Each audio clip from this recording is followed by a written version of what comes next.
All right, let's talk about some of the common everyday things we spend our money on that have just become, well, shockingly overpriced. These are the items we buy almost on autopilot.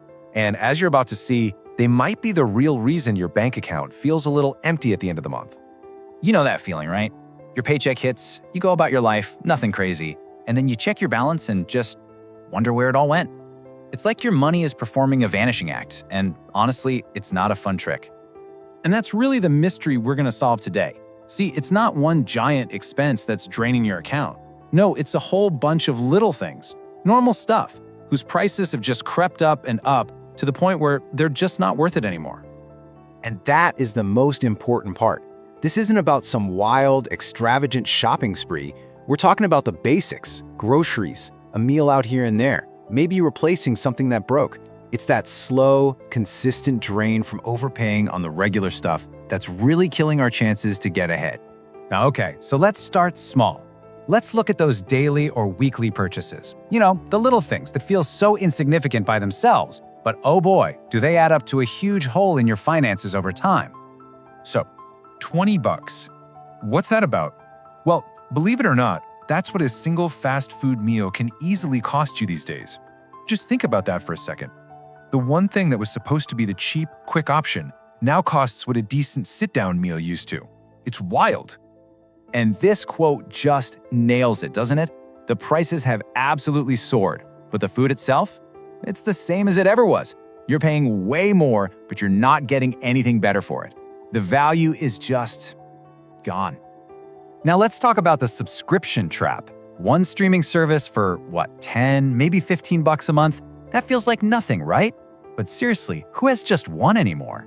Once you start stacking them up, that tiny trickle becomes a real river of cash flowing out of your account every month.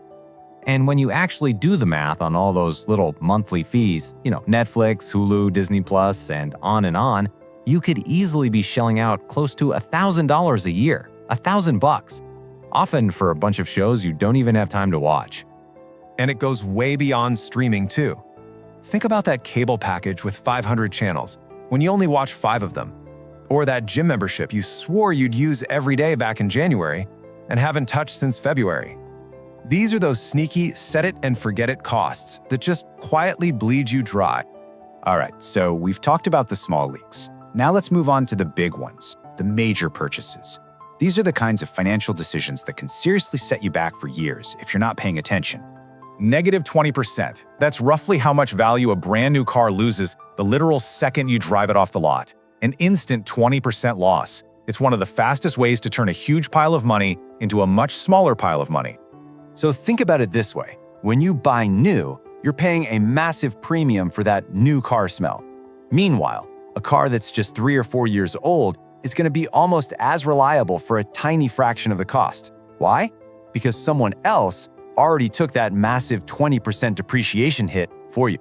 And this brings us to another huge money trap, electronics. There's this sneaky little strategy called planned obsolescence.